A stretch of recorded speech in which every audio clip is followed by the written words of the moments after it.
Every Sunday at exactly 8 in the morning, Arthur Pendleton's daughter Clara called him without fail. For 10 years, the retired forensic accountant relied on that phone ringing like clockwork. Last Sunday, it remained silent. Arthur told himself she was simply busy. A tight deadline at her architecture firm, or perhaps a dead battery. But by midnight, after 7 unanswered calls to both Clara and her husband Julian, Arthur knew something was terribly wrong. So, he drove through the heavy Seattle rain to their house at dawn, planning not to overreact. The driveway was empty. The curtains were drawn tight. Then he heard something move inside his 9-year-old granddaughter Lily's closet. A faint rustling sound like fabric shifting against the wall. When Arthur opened that door, what he found left the stoic investigator completely shaking. "I am truly grateful you are here to listen to this story right now. It means more than you know." Arthur dropped to his knees on the hardwood floor. Tucked behind a row of winter coats, curled into a tight ball, was Lily. His precious 9-year-old granddaughter looked like a fragile bird that had fallen from its nest. Her pale face was streaked with dried tears, and her wide blue eyes stared right through him, fixed on some unseen terror. She was clutching a worn stuffed bear so tightly her small knuckles were completely white. Arthur reached out slowly, making his movements deliberately soft. He spoke her name, a gentle whisper in the quiet house, but she did not blink. She did not flinch. She was completely mute. The vibrant, talkative child who used to spend hours explaining her drawings to him was gone, replaced by a silent shell frozen in profound trauma. He gathered her into his arms, feeling the violent tremors shaking her small frame. She felt ice cold. He held her close to his chest, rocking her gently, murmuring promises that she was safe, that her grandfather was here, that nothing would ever hurt her again. But even as he offered those comforts, a dark, heavy dread settled in the pit of his stomach. Where was Clara? Where was Julian? Why was this house so empty and cold? Arthur carried Lily downstairs, wrapping her in a thick blanket from the sofa. He placed her on the living room chair, keeping himself squarely in her line of sight so she would not feel abandoned again. Then, with a trembling hand, he picked up his phone and dialed 911. He explained the situation clearly, his voice carrying the measured calm he had perfected over 40 years of investigating corporate fraud and financial crimes. He told the dispatcher he had found his granddaughter abandoned and in a state of severe shock. He requested an ambulance and a patrol unit. The wait felt like an eternity. Outside, the relentless Seattle rain pounded against the window panes, a dreary rhythm that matched the anxious beating of his heart. When the flashing red and blue lights finally cut through the gray morning mist, Arthur felt a brief surge of relief. 2 uniformed officers stepped onto the porch, accompanied by paramedics who immediately took over caring for Lily. They checked her vitals, speaking in low, soothing tones, but she remained entirely unresponsive, her gaze locked on the floor. As the paramedics prepared to transport Lily to the hospital for a full evaluation, a plainclothes detective walked through the front door. He introduced himself as Detective Miller. The man looked exhausted, his raincoat dripping onto the entryway rug. He asked Arthur to step into the kitchen, away from the child. The moment Arthur saw the grim set of the detective's jaw, he knew. He had seen that look before on the faces of auditors who had found the missing millions, the undeniable proof of a disaster. Detective Miller took a deep breath. He asked Arthur to confirm his identity and his relationship to Clara. Then, the words fell from the detective's lips like heavy stones. There was a terrible accident overnight. A car was found at the bottom of a steep ravine off Route 2, an isolated mountain road miles outside the city limits. The vehicle had caught fire upon impact. The detective placed a hand on Arthur's shoulder, offering a hollow apology before confirming the worst nightmare a parent could ever face. The registered owner of the car was Clara, and the remains inside had been tentatively identified as hers. Arthur felt the air leave the room. The kitchen walls seemed to tilt. He gripped the edge of the granite countertop to steady himself. Clara was dead. His beautiful, brilliant daughter, the architect who built dreams for others, had died in a burning wreckage on a dark, lonely road. The pain was absolute, a crushing weight that threatened to pull him under. But as the detective continued speaking, the sharp, analytical part of Arthur's brain, the forensic accountant who had spent decades finding the lies hidden in the details, began to wake up. The numbers were not adding up. The timeline was fractured. The detective stated that the crash was estimated to have occurred around 2 o'clock in the morning. A passing trucker had spotted the smoke and called it in an hour later.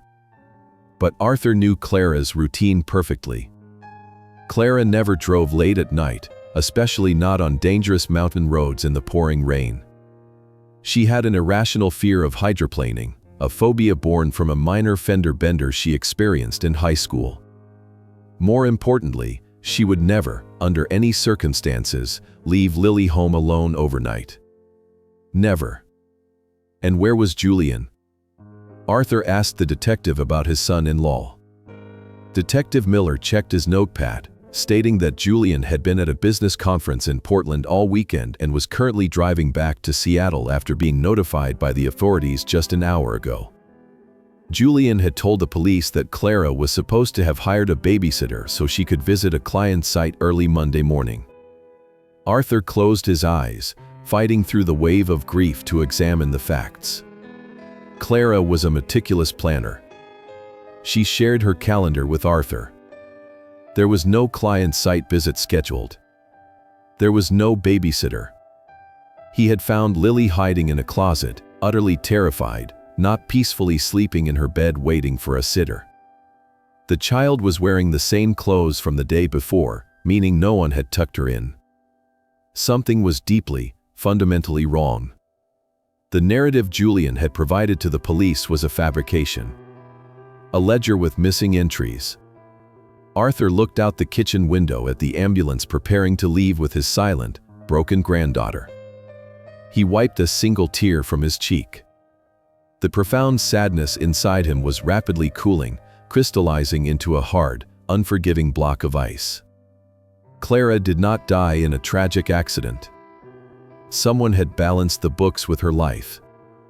And Arthur Pendleton, the man who never missed a hidden variable, was going to audit every single second of her final night.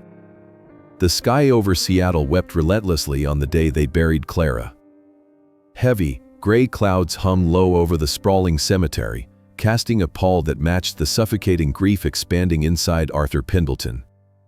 Raindrops battered the canopy of black umbrellas, drumming a somber march as the casket was slowly lowered into the earth. Arthur stood near the front, a stoic sentinel carved from stone, holding tight to Lily. The 9-year-old girl had not spoken a single word since the morning Arthur pulled her from the closet. She stood rigidly by his side, clutching her worn bear, her hollow eyes staring blankly at the wet grass. Across the open grave stood Julian. If Arthur had not spent a lifetime dissecting human deception, he might have been moved by the spectacle. Julian was delivering an award-winning performance of a shattered husband. He leaned heavily against a close friend, his face buried in a white handkerchief. His shoulders heaved with rhythmic, performative sobs. Whenever a guest approached to offer condolences, Julian would look up with bloodshot eyes, whispering hoarsely about how much he loved Clara, how he did not know how he would go on without his soulmate. To the gathered crowd of architects, friends, and distant relatives, Julian was the tragic picture of a man who had lost his entire world. But Arthur was a forensic accountant. He did not look at the broad, sweeping narratives people presented. He looked at the margins. He looked at the tiny, overlooked details where the truth inevitably leaked out. As the mourners began to slowly disperse toward the waiting town cars, Julian stood alone for a fleeting moment near the floral arrangements. He lowered the handkerchief. Arthur watched him with the unblinking focus of a hawk. For 2 brief seconds, the mask slipped. Julian exhaled a long, deep breath, and the tension completely vanished from his jawline. His posture straightened just a fraction, losing the manufactured slump of a grieving widower. It was a micro-expression of profound, unadulterated relief. It was not the exhausted sigh of a man overwhelmed by sorrow. It was the physical release of a man who had just successfully passed an audit. Julian believed he had gotten away with it. The lie had been sold, the books had been closed, and the tragic accident narrative was officially accepted by everyone. Everyone except Arthur. As the crowd thinned further, Julian composed his face back into a mask of polite tragedy and walked slowly around the grave toward Arthur and Lily. He wiped a stray drop of rain from his cheek and knelt down to the child's eye level. He reached out his hands, painting a look of tender fatherly concern across his face. "Come here, my sweet girl," Julian murmured, his voice dripping with artificial warmth. "We have to be strong for Mommy." The reaction from Lily was instantaneous and horrifying. The moment Julian's voice reached her ears, the little girl let out a breathless, choked gasp. It was not the shy hesitation of a grieving child. It was pure, unadulterated terror. She physically recoiled, scrambling backward so fast she nearly slipped on the muddy grass. She threw herself behind Arthur, burying her face deep into his long wool coat. Her small hands gripped his pant legs with a desperate, frantic strength, and her entire body began to vibrate with violent tremors. She whimpered, a sound of trapped panic, refusing to even look at the man kneeling before her. Julian paused, his hand still outstretched, a flicker of genuine annoyance crossing his eyes before he quickly masked it with a look of wounded sorrow. He stood up, sighing heavily. "She is just so traumatized," Julian said, shaking his head. "She barely even recognizes me. I do not know how I am going to care for her right now, Arthur. I can barely keep myself standing." Arthur looked down at the child trembling behind him, then up at the man he now fully believed was responsible for his daughter's death. He felt a surge of pure, freezing rage, but he kept his expression completely neutral. He locked his emotions away behind a wall of cold logic. He needed to protect Lily, and he needed Julian to feel comfortable and secure. A secure target is a careless target. "You are in no condition to be a single parent right now, Julian," Arthur said, his voice smooth and incredibly calm. "Your focus needs to be on making arrangements, dealing with the estate, and simply surviving this grief. Let Lily come home with me. I have the space, the time, and the quiet environment she desperately needs right now. We can establish temporary guardianship. It will give you the breathing room you need." Julian looked at Arthur, pretending to weigh the heavy decision. Arthur could practically see the gears turning in the younger man's head. Having a traumatized, potentially dangerous witness out of his house was exactly what Julian wanted. Caring for a mute child would severely complicate whatever plans he had moving forward. Julian needed Lily gone, and Arthur was handing him the perfect, socially acceptable excuse. "Are you sure, Arthur?" Julian asked, placing a hand over his heart. "I hate to burden you when you are mourning Clara too." "She is my granddaughter," Arthur replied evenly, staring directly into Julian's eyes. "She is no burden. Let me take this off your plate." Julian nodded slowly, wiping his eyes one last time. "Thank you, Arthur. You are a lifesaver. I will have my lawyer draft the temporary guardianship papers first thing Monday morning." Arthur placed a protective hand on Lily's head, shielding her from the rain. He watched Julian turn and walk toward a waiting black sedan.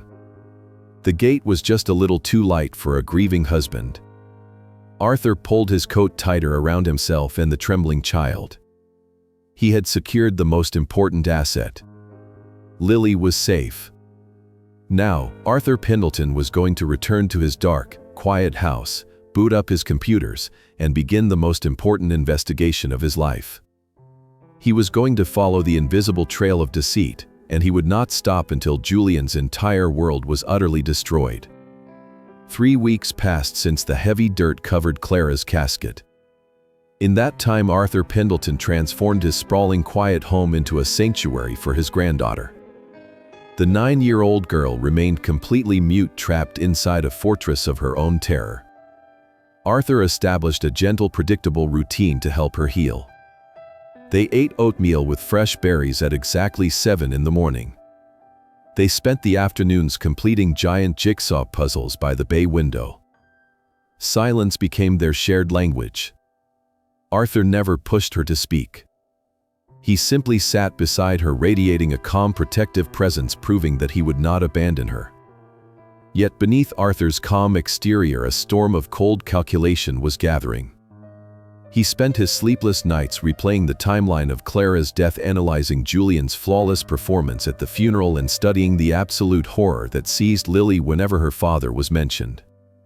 He knew Julian was guilty, but knowing and proving were two entirely different realms. Arthur needed a thread to pull. He needed Julian to make a mistake. Arrogant men always made mistakes. That mistake arrived on a crisp Tuesday afternoon, announcing itself with the obnoxious guttural roar of a highly tuned engine.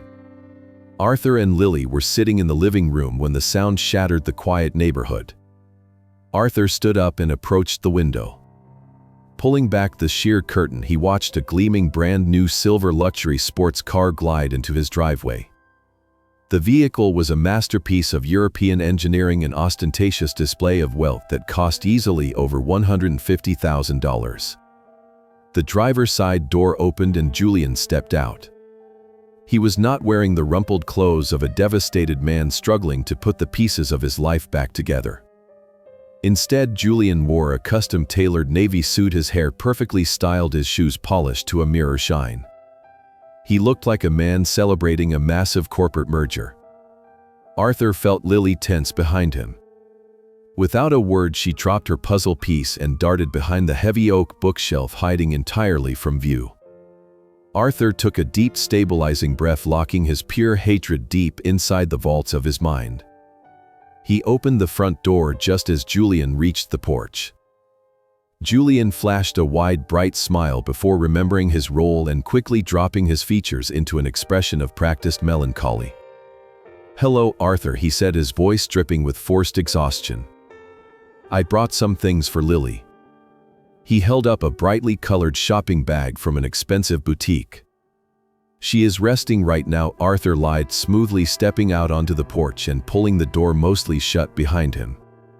He did not want Julian anywhere near the terrified child. He nodded toward the gleaming silver machine occupying the driveway.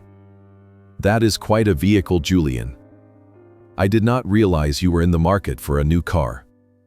Julian let out a heavy theatrical sigh and leaned against the wooden porch railing. "I know how it looks, Arthur. It seems completely crazy.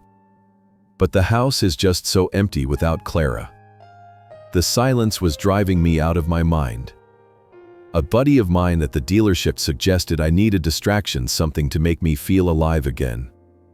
It is just retail therapy. Clara always told me I needed to treat myself better. I figured life is too short, right?" Arthur kept his face perfectly neutral. "Of course, Julian. Grief makes us do unexpected things. Whatever helps you cope with the loss." Julian nodded eagerly, clearly relieved that Arthur was buying the performance. "Exactly. I just needed to feel the wind to keep moving. Anyway, I just wanted to drop off these toys. Tell my sweet girl her daddy loves her and misses her terribly." "I will make sure she gets the message," Arthur replied, taking the bag. Julian turned and walked back to his new toy. Arthur watched him slide into the supple leather seat, rev the massive engine unnecessarily, and speed off down the quiet suburban street.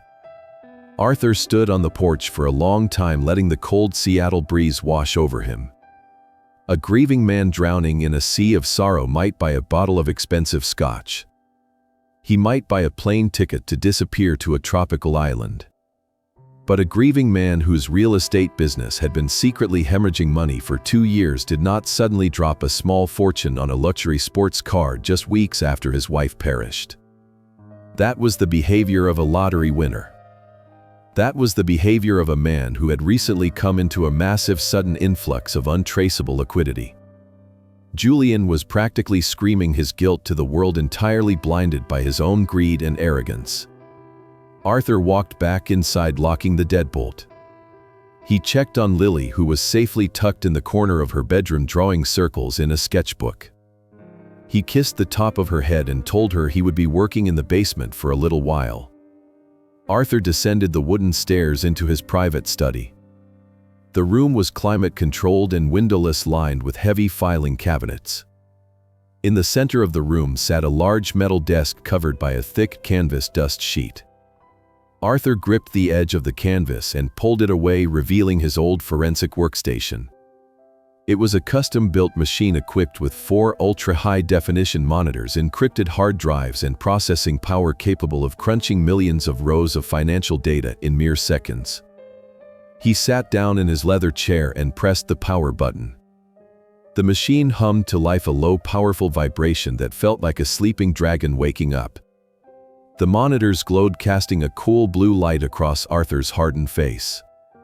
For 40 years he had hunted embezzlers, corrupt executives, and financial predators. He knew how to follow the money through labyrinthine shell companies, offshore accounts, and hidden ledgers. Money never vanished. It always left a footprint, a digital echo that a trained eye could spot. Julian thought he had committed the perfect crime. He thought he had outsmarted a devastated old man and silenced a terrified little girl. But Julian had made the fatal mistake of letting his greed eclipse his caution. Arthur cracked his knuckles, the sound sharp in the quiet basement.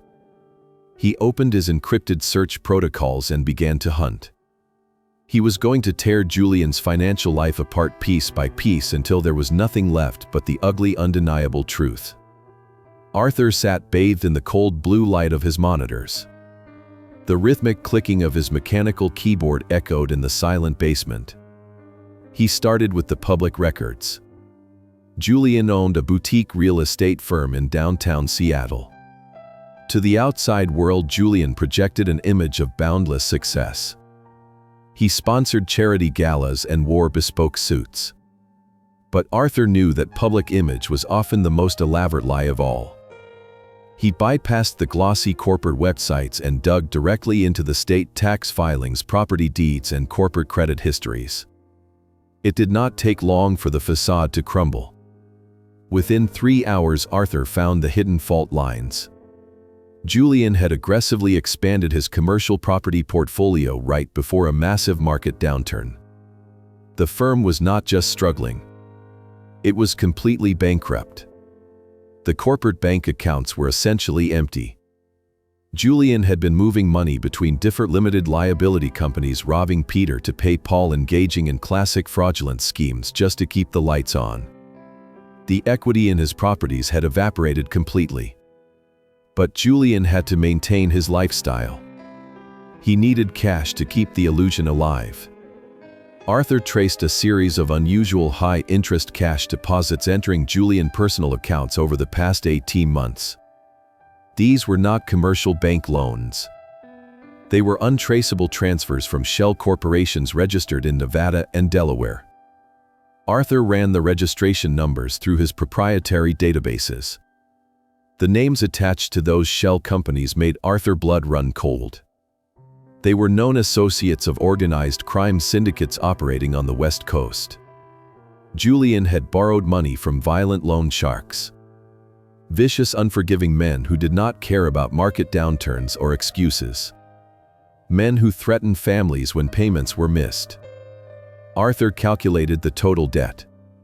Julian owed nearly $3 million in principal alone, and the interest was compounding at a predatory rate. Julian was trapped.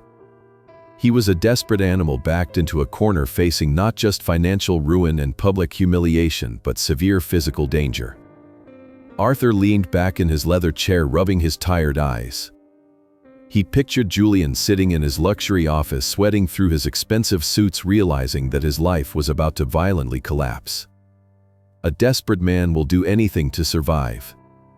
But Julian needed a massive injection of clean, legitimate cash.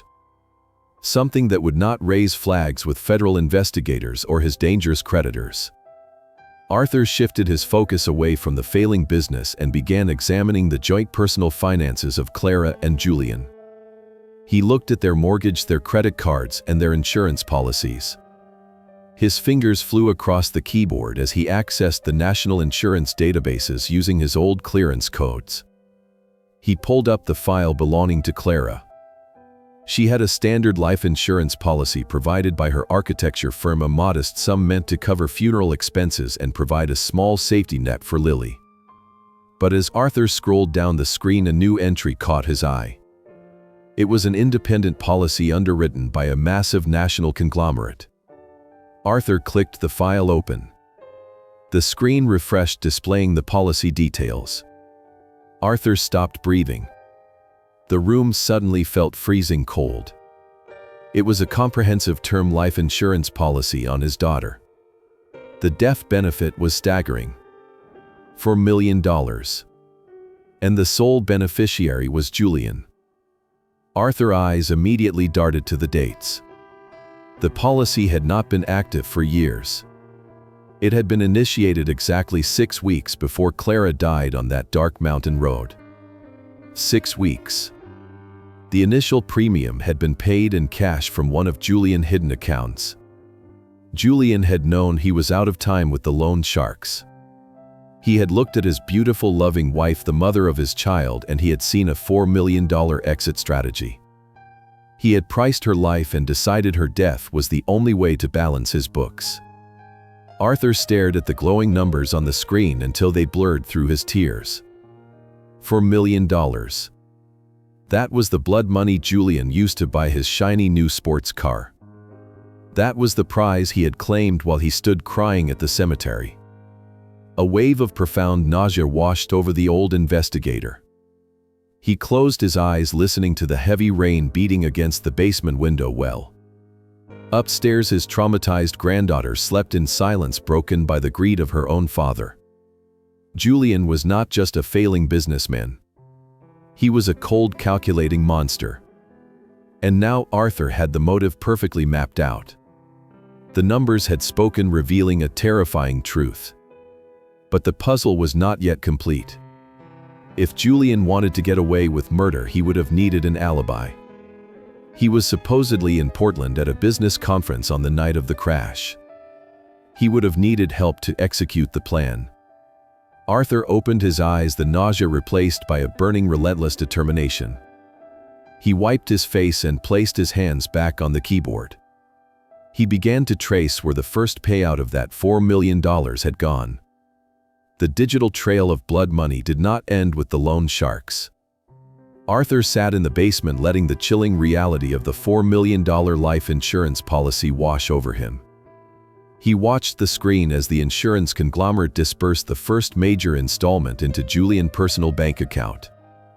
Arthur meticulously tracked every single penny that flowed out of that account over the next 48 hours.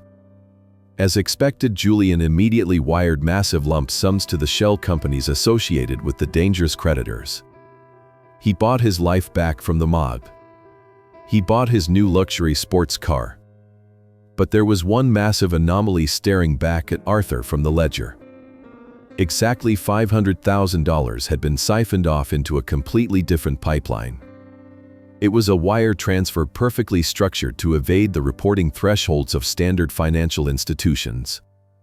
The money was broken down into smaller chunks, bounced through 3 different regional banks, then routed into a holding company in the Bahamas before finally settling into an offshore account in the Cayman Islands. Julian had tried to bury this transaction beneath layers of digital concrete. But Arthur had spent his entire career destroying concrete. Arthur deployed a series of backdoors he had built during his time auditing international tax evasion rings. It took him 6 grueling hours of deciphering encrypted bank codes and bypassing regional privacy firewalls. Finally, at 3 o'clock in the morning, the ultimate beneficial owner of the Cayman account appeared on his monitor. The name was Victoria Vance. Arthur quickly pivoted his search parameters to pull every available public and private record on the woman. Victoria Vance was 36 years old. She worked sporadically as a high-end real estate stager. But the most glaring piece of information was her romantic history. She was Julian's former girlfriend. They had dated for 3 years before Julian abruptly ended things to marry Clara. Arthur dug into her current financial standing and found a mirror image of Julian's desperation. Victoria was drowning. She had maxed out 6 different credit cards, her luxury condominium was in the final stages of foreclosure, and her business accounts were overdrawn. She was a woman accustomed to a lavish lifestyle suddenly staring down the barrel of total bankruptcy. That is until $500,000 magically appeared in her offshore account. The missing piece of the puzzle finally clicked into place. Julian needed an alibi to get away with murdering Clara. He had made sure there was a digital and physical trail placing him at a business conference in Portland on the night of the crash. He could not be in 2 places at once. He needed an accomplice. Someone completely desperate for cash, someone who already harbored resentment toward Clara, someone he could entirely control. Victoria Vance was the perfect weapon. They had planned this together. They had traded Clara's life for a financial bailout. Arthur knew that financial data, while powerful, was often dismissed by slick defense attorneys as circumstantial. He needed physical confirmation. He needed to see the ghost step out from the spreadsheets. The next afternoon, Arthur rented an unremarkable dark gray sedan. He left Lily in the care of a trusted retired neighbor, telling the child he had to run a quick errand. He drove downtown and parked on the street opposite Julian's luxury office building. The Seattle rain had finally stopped, leaving the streets slick and reflecting the neon city lights. Arthur slumped down in the driver's seat, pulling his hat low, and waited. At exactly 6 o'clock, Julian swaggered out of the glass doors. He looked completely unburdened, walking with the arrogant stride of a man who believed he was untouchable.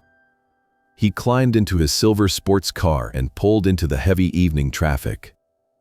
Arthur kept 2 cars between them, tracking the glowing taillights as they headed north out of the city limits.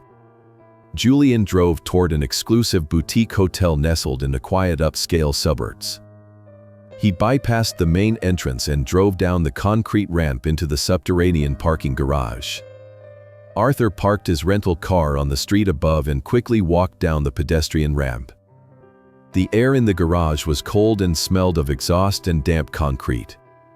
Arthur moved silently through the shadows, pressing himself against a thick concrete pillar. About 50 feet away, Julian had parked next to a black sports utility vehicle. A woman with sleek blonde hair stepped out of the black vehicle. It was Victoria Vance. Arthur recognized her immediately from the driver license photo he had pulled that morning. There was no friendly greeting between them. They did not act like old acquaintances running into each other. The atmosphere was charged with paranoid electricity. Victoria looked around the dimly lit garage, her eyes darting toward the shadows. Julian stepped close to her. He pulled a thick manila envelope from his jacket and handed it to her. Victoria opened the flap, checking the contents. A cold, triumphant smile spread across her face.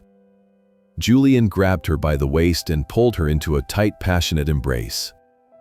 They kissed with the desperate, frantic energy of 2 people bound by a massive, dark secret. Arthur felt his stomach churn with pure revulsion. He watched the man who had pretended to weep over his daughter grave passionately kissing the woman who helped put her there. Arthur pulled out a small digital camera and snapped a dozen high-resolution photographs of the exchange, the kiss, and the envelope. He captured their faces, perfectly illuminated by the harsh fluorescent garage lights. He waited until they broke apart and climbed back into their respective vehicles, speeding away into the night. Arthur stood alone in the quiet concrete tomb. The evidence was no longer just numbers on a screen. It was flesh and blood. He had found the killers. But as he walked back to his rental car, a new terrifying thought seized him. Clara was dead. But Lily was alive. Lily had been in the house that night. What exactly had the child seen that rendered her entirely mute? Arthur knew he had to unlock the horrifying secrets buried in his granddaughter's mind before Julian realized the ultimate witness was still breathing. Arthur returned to his quiet suburban home long after midnight.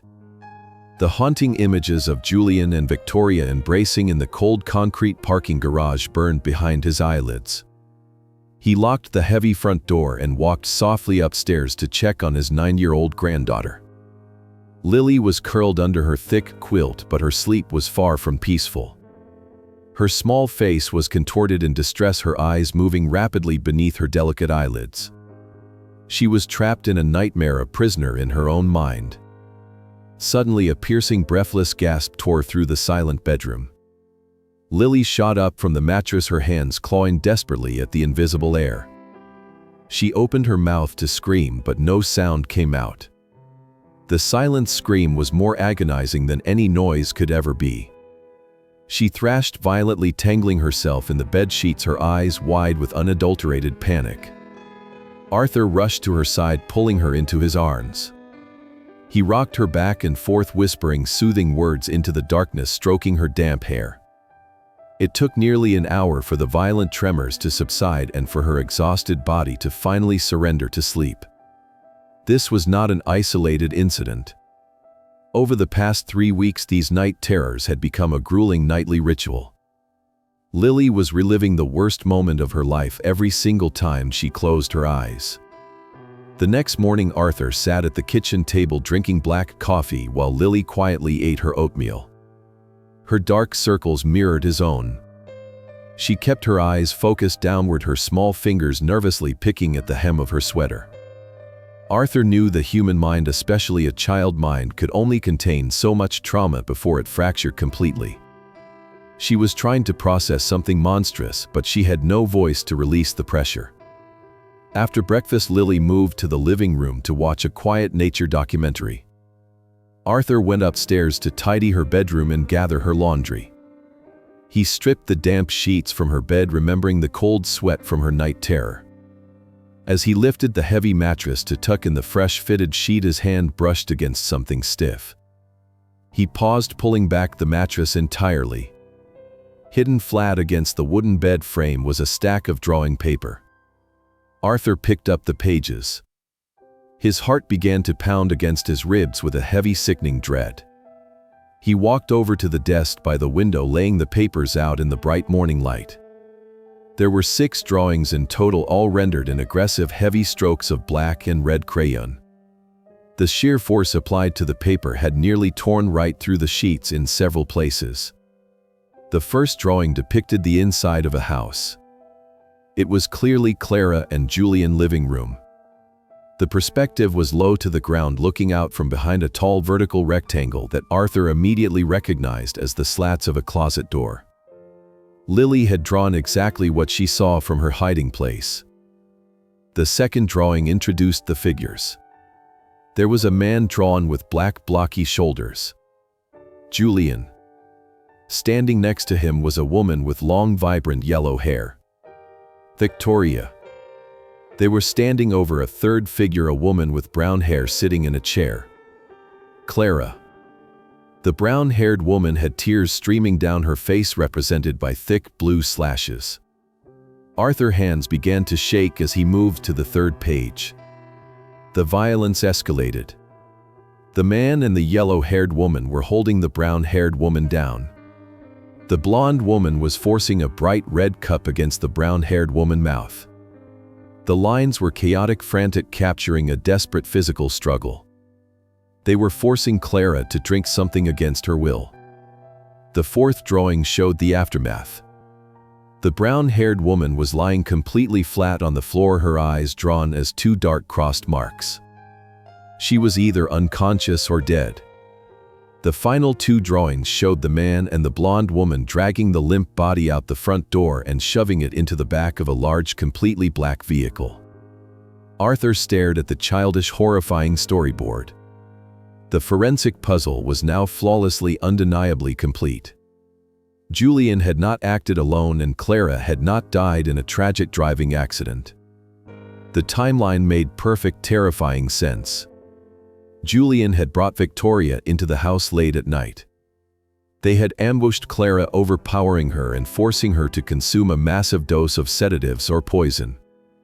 Once Clara was incapacitated, they loaded her into Victoria Black's sports utility vehicle, the exact same vehicle Arthur had just photographed in the underground parking garage. They drove Clara's limp body out to the remote mountain road, placed her behind the wheel of her own car, pushed it down the steep ravine and set it ablaze to destroy all the chemical evidence in her system. But they had made one catastrophic error. They did not know Lily was awake. They did not know the little girl had crept out of bed and hidden in the hallway closet, watching the monster steal her mother away in the dead of night. Arthur carefully gathered the drawings.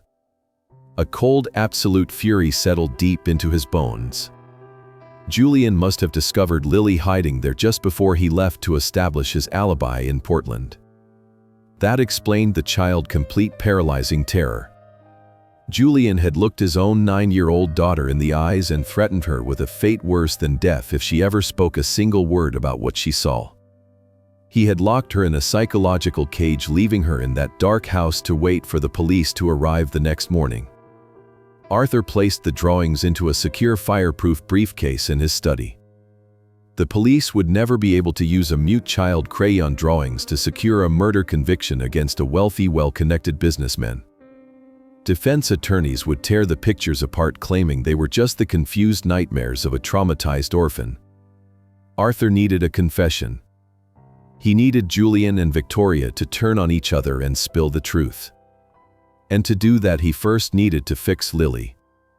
He had to break the psychological chains Julian had wrapped around her mind. Arthur picked up his phone and began booking a remote mountain cabin. It was time to take his granddaughter far away from the shadows of Seattle. Arthur packed his heavy canvas duffel bag and guided his silent granddaughter into the passenger seat of his vehicle. They left the gray, sprawling city of Seattle behind, driving deep into the rugged Cascade Mountains. The journey took nearly 4 hours, winding through dense ancient pine forests and climbing steep elevations until the cellular service bars on Arthur's phone completely vanished. That was exactly what he wanted. He needed a place completely disconnected from the digital world, a fortress of absolute isolation where Julian's invisible psychological grip could not reach them. The cabin sat at the end of a long, overgrown dirt road bordering a massive, pristine lake. It was constructed of thick cedar logs and featured heavy iron deadbolts on every solid wooden door. Arthur made a very deliberate show of locking those deadbolts the moment they stepped inside. He knelt down to Lily eye level and pointed at the thick metal hardware. He told her in a soft but unwavering voice that they were completely safe. He promised her that the doors were unbreakable and that absolutely no one in the world knew where they were. For the first time in nearly a month, Arthur saw a tiny flicker of relaxation in the rigid posture of the 9-year-old girl. Arthur did not push her to speak. For the first 48 hours, they simply existed together in the quiet sanctuary. They collected dry firewood from the back porch. They roasted marshmallows in the massive stone fireplace. They listened to the wind howling through the tall pine trees. Arthur created a cocoon of predictable, gentle routine. He knew that trauma was like a tightly coiled spring in the mind. If he tried to force it open, the spring would snap. He had to wait for the child to uncoil it herself. The breakthrough happened on their third evening in the cabin. A sudden mountain thunderstorm rolled across the lake, bringing violent flashes of lightning and deafening cracks of thunder. A particularly loud boom shook the cabin walls, sounding exactly like a heavy door being kicked open. Lily dropped her mug of hot cocoa. The ceramic shattered across the wooden floorboards. She scrambled backward, pressing herself into the darkest corner of the room, wrapping her arms around her knees and burying her face in her chest. She began to hyperventilate, her small shoulders shaking with silent, agonizing sobs. Arthur moved instantly. He ignored the broken glass and sat down on the floor right beside her. He wrapped his large, warm arms around her trembling body, shielding her from the empty room. He spoke in a low, steady rhythm, assuring her over and over that it was only the weather. He told her she was brave and that he would fight any monster that ever tried to hurt her. "Grandpa." The word was so quiet Arthur almost missed it. It was a raspy, rusty whisper scraping its way out of a throat that had not been used in weeks. Arthur felt his heart stop. He did not pull away. He did not look at her face. He just kept holding her tight, waiting.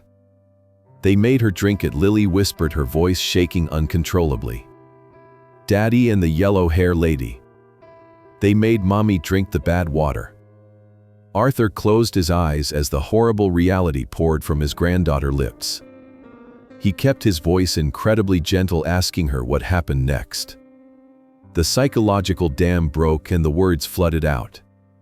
Lily explained how she had woken up to the sounds of yelling. She had crept out of her bed and hidden inside the hallway closet, peering through the wooden slats just as she had drawn in her sketchbook. She watched her father and Victoria push Clara onto the sofa. She watched Clara cry and beg them to stop. She watched them force a red plastic cup to her mother's lips, holding her head back until she swallowed. Then Mommy fell asleep and would not wake up, Lily sobbed, clutching Arthur's shirt. "They picked her up. But then Daddy heard me." Arthur felt a spike of pure adrenaline shoot through his veins. He tightened his embrace. "Daddy opened the closet door," Lily continued, crying harder now. "He looked really scary, Grandpa. He grabbed my arms so hard it hurt. He told me Mommy had to go away for a long time.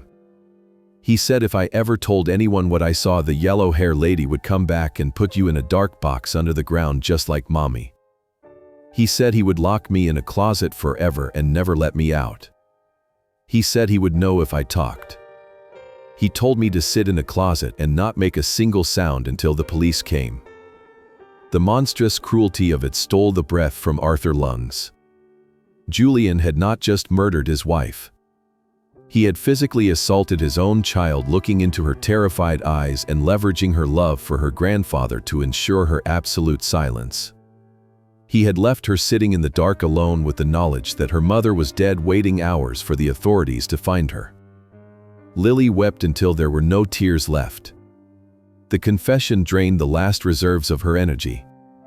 Her small body went limp in Arthur's arms and she finally fell into a deep, unburdened sleep. Arthur carefully carried her to the large bed and tucked her beneath the heavy woolen blankets. He sat in the chair beside the bed, listening to her steady, rhythmic breathing. Arthur walked back into the main room and stared into the dying embers of the fireplace. The sadness was completely gone, now replaced by a terrifying, calculated wrath. Julian had threatened to put Arthur in the ground. He had threatened to destroy Lily. Julian thought his wealth and his arrogance made him an untouchable predator. But Julian had forgotten one crucial detail. He had made an enemy out of a man who spent his entire life hunting predators in the dark. Arthur packed his bags before the sun even rose. They were heading back to Seattle. The time for hiding was over. Arthur was going to launch a shadow campaign so devastating that Julian would beg for a prison cell just to escape the financial and psychological ruin that was coming for him. Arthur and Lily returned to Seattle under the cover of darkness. The heavy rain had returned, washing the city streets clean, but Arthur felt only the burning heat of his impending revenge. He tucked his granddaughter into her bed. She was no longer trembling. The truth had set her free, and for the first time in a month she slept peacefully without the night terrors tearing her awake.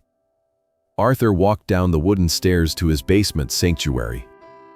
He removed the canvas cover from his forensic workstation and powered up the glowing monitors. The digital hunting ground was ready. Arthur knew exactly how the justice system worked. It was a machine easily manipulated by men with deep pockets. If Arthur walked into a police station with the crayon drawings of a traumatized 9-year-old girl, Julian would simply hire a team of elite defense attorneys. They would drag the case out for years, dragging Lily through grueling cross-examinations, painting Arthur as a senile, vengeful father-in-law who had coerced the child into lying. Julian wealth was his ultimate shield. To destroy the monster, Arthur had to completely obliterate that shield. He had to bleed Julian dry before the police ever knocked on his door. The first target was the massive $4 million life insurance policy. Julian had received an initial payout of $500,000, but the remaining $3,500,000 was scheduled to be disbursed in large monthly installments.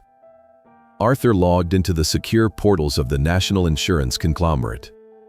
Operating as the executor of Clara Estate and the legal guardian of her only biological heir, Arthur filed an emergency injunction in probate court citing severe timeline discrepancies in the fatal crash. Simultaneously, he submitted a highly detailed anonymous dossier to the internal fraud division of the insurance company. He highlighted the incredibly suspicious initiation of the policy just 6 weeks prior to the accident and the immediate offshore transfer of the initial funds. The corporate reaction was instantaneous. Insurance companies loathe paying out large settlements, especially when fraud is suspected.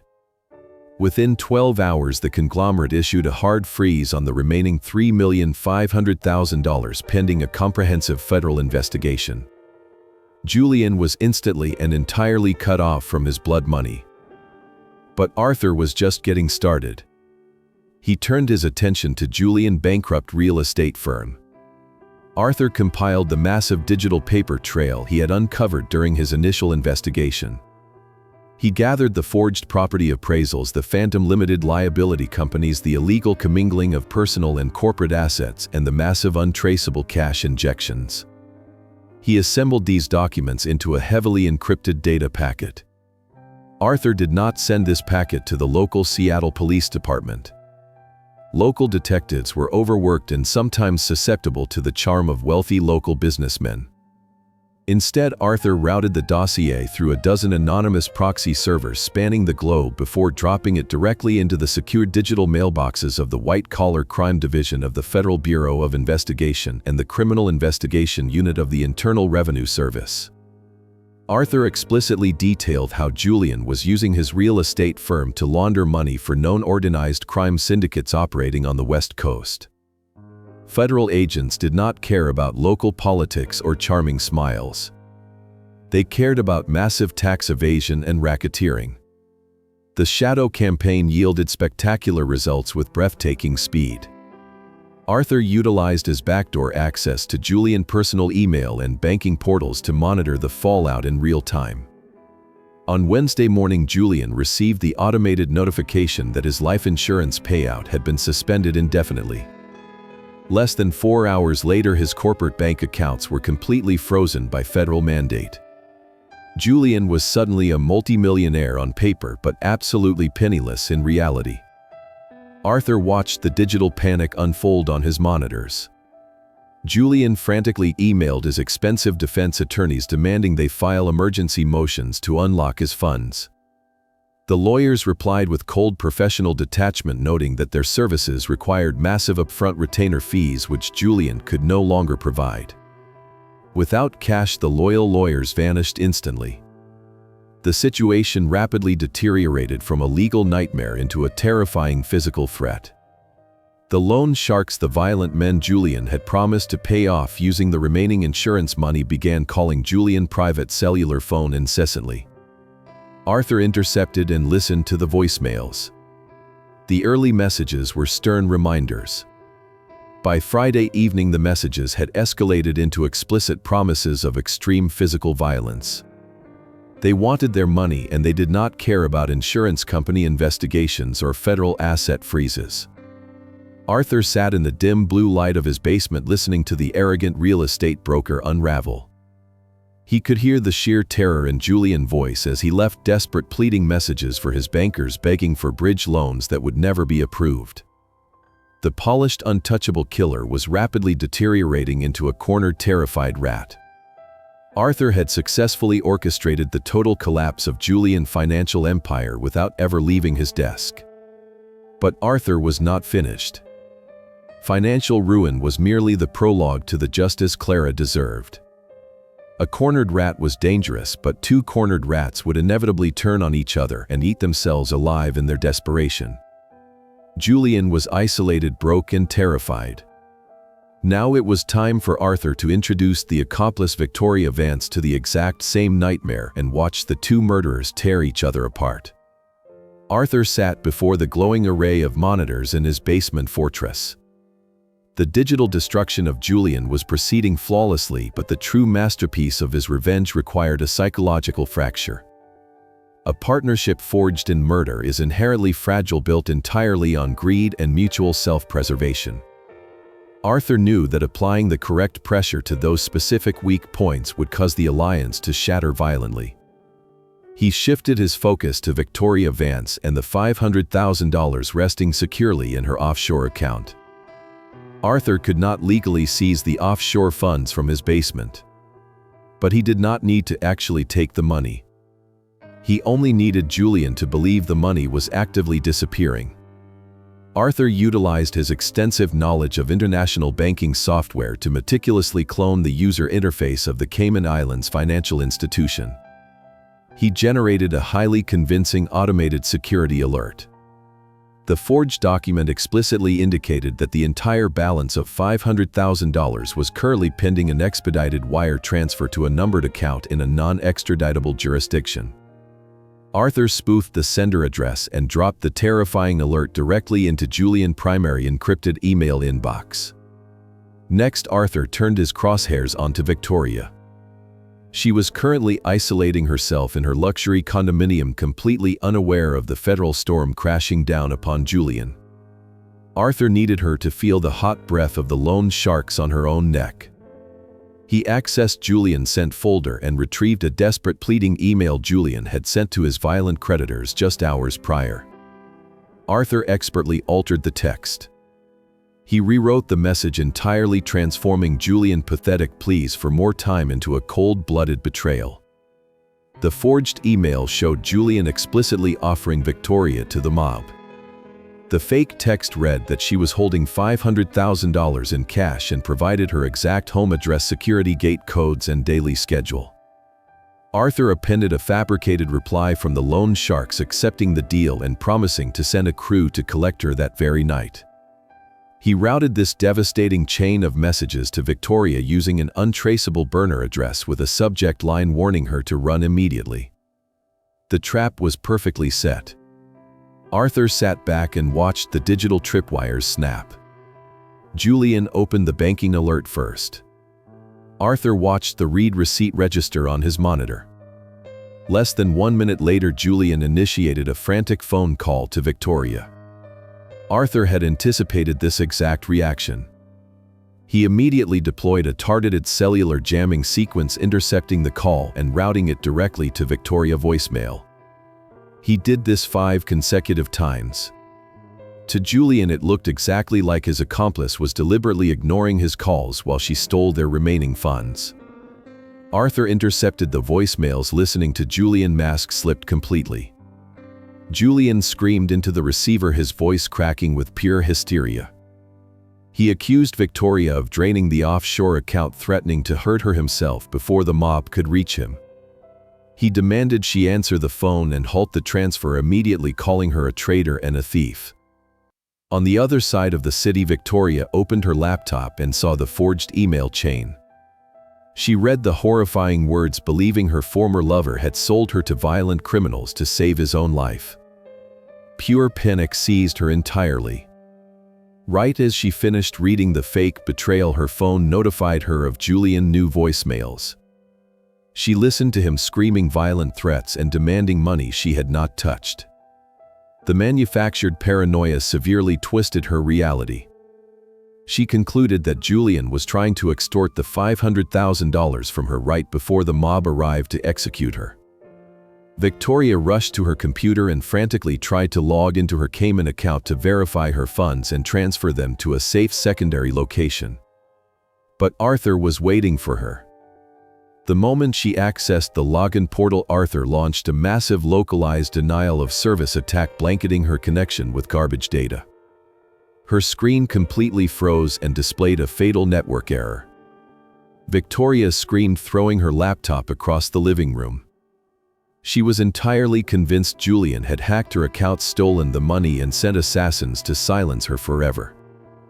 Arthur watched the network traffic flatline. Both of the killers were completely consumed by absolute terror and mutual distress. Julian believed Victoria was escaping with his last remaining lifeline. Victoria believed Julian had officially signed her death warrant. They were two terrified, desperate animals trapped in a burning cage, completely convinced the other held the only key to survival. Arthur calmly powered down his monitors and closed his encrypted drives. The digital warfare was over. The fracture was absolute and complete. Now the monsters would inevitably seek each other out in the physical world to settle the score, and Arthur would be there to orchestrate their final downfall. Arthur did not have time to celebrate his digital victory. The psychological pressure cooker he had built was about to violently detonate, and he needed to control the blast radius. He packed a small black hard case containing a parabolic microphone receiver and a digital audio recorder. Earlier that week, anticipating this exact scenario, Arthur had paid a highly discreet visit to Victoria's luxury condominium complex while she was meeting with her bankruptcy attorney. Using a clone master key fob, he had bypassed the security gates and planted 3 microscopic audio transmitters inside her living room, hiding them flawlessly within the elaborate floral arrangements and behind the heavy drapery. Arthur parked his rented gray sedan halfway down the quiet street, offering a clear view of Victoria's front entrance.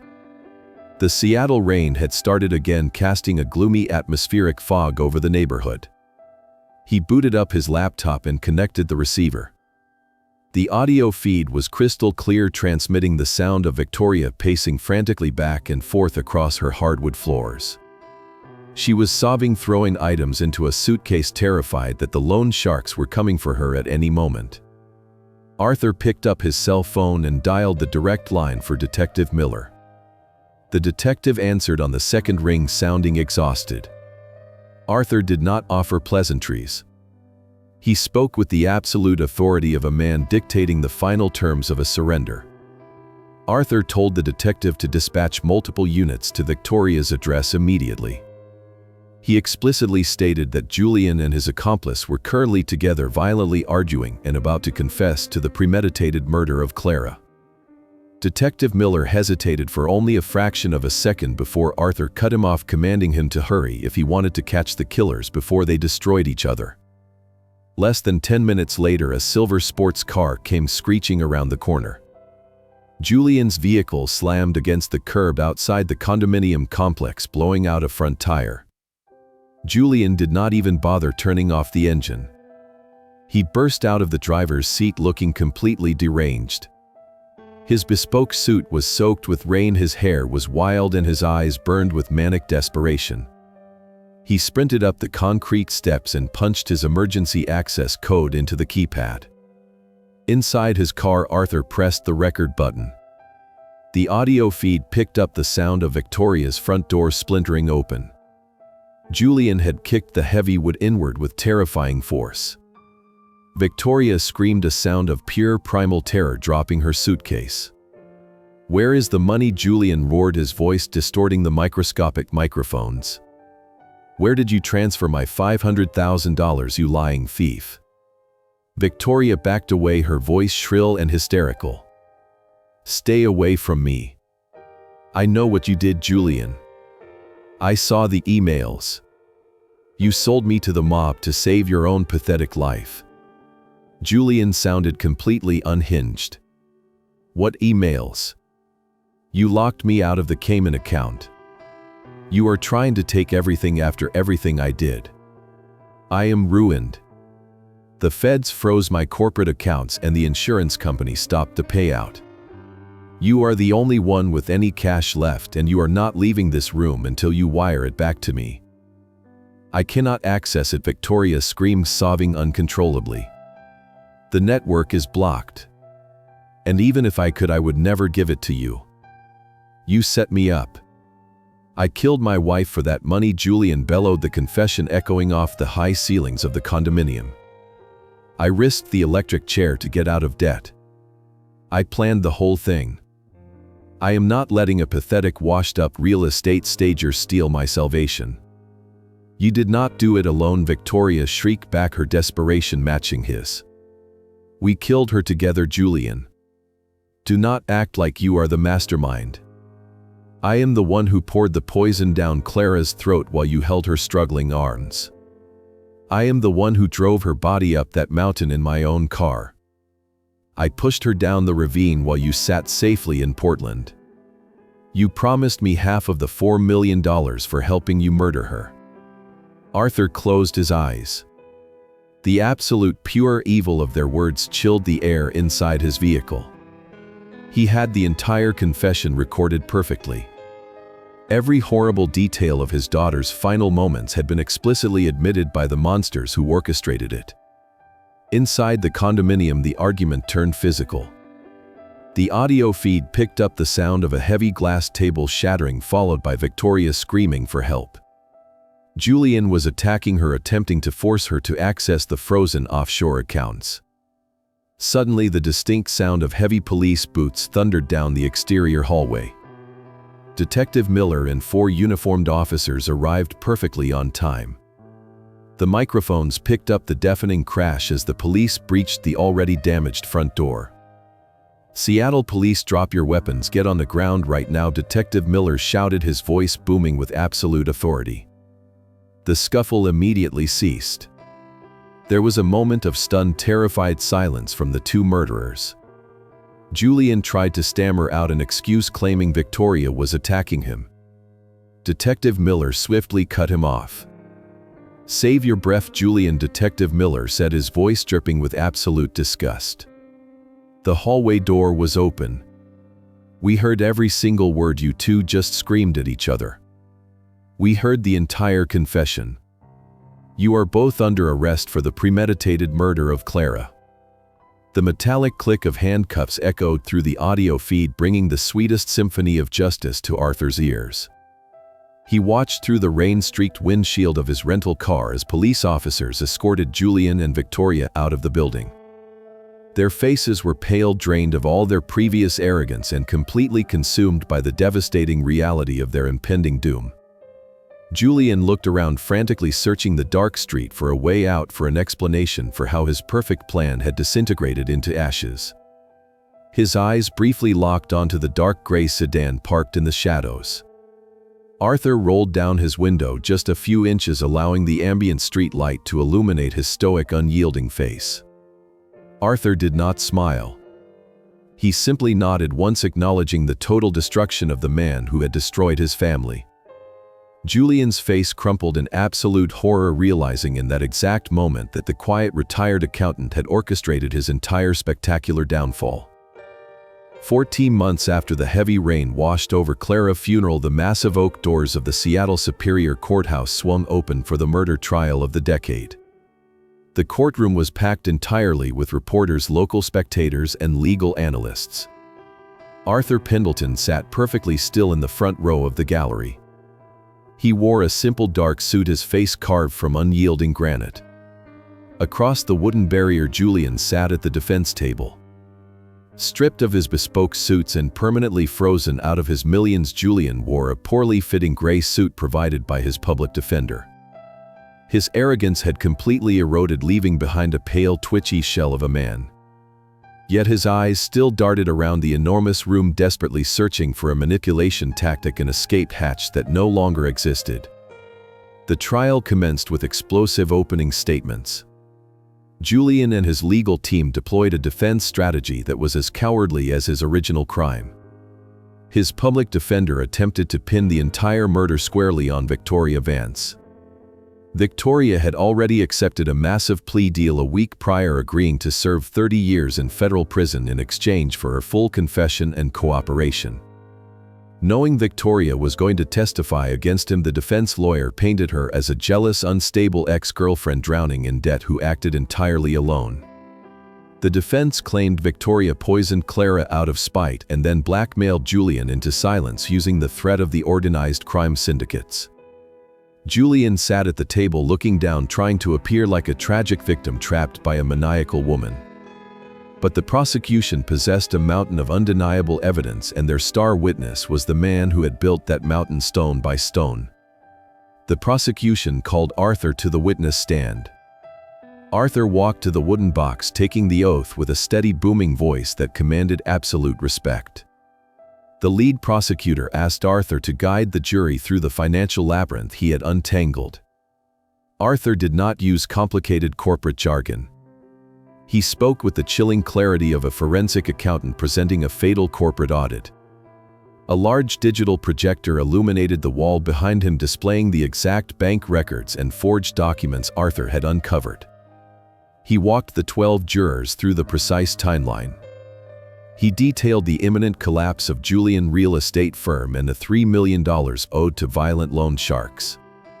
He laid out the terrifying reality of the $4 million life insurance policy initiated a mere 6 weeks before Clara perished. The jury watched the screen in horrified fascination as Arthur traced the digital wire transfer receipts showing Julian deliberately moving $500,000 into Victoria offshore account just 48 hours after Clara died. The defense attorney stood up, attempting to aggressively rattle the retired investigator.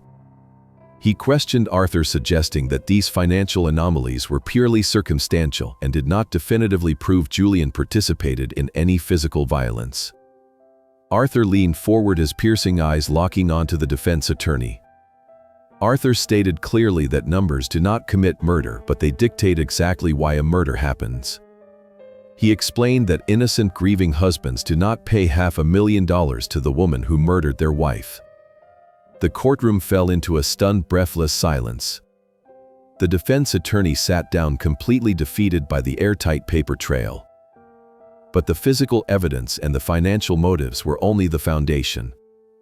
The prosecution needed to shatter Julian's facade permanently. The heavy wooden side doors opened and a collective gasp rippled through the crowded gallery. The prosecution called their final witness. 9-year-old Lily walked into the massive courtroom. She was wearing a neat blue floral dress, her hair braided perfectly down her back. She did not look like the terrified mute child Arthur had found huddled in a closet 14 months ago. She walked with a quiet, profound strength, radiating a courage that brought tears to the eyes of several jurors. She did not even glance at the defense table. She kept her bright blue eyes fixed entirely on her grandfather sitting in the front row. Arthur offered her a slow, reassuring nod. The prosecutor approached the witness stand with gentle care. She asked Lily to tell the jury what she remembered about the night her mother went away. The massive courtroom was so incredibly quiet that the sound of the Seattle rain hitting the high glass windows echoed loudly. Lily took a deep breath. Her voice rang out clear and exceptionally steady. She recounted creeping out of bed and hiding inside the hallway closet, peering through the wooden slats. She described the man and the woman forcing her mother down onto the sofa.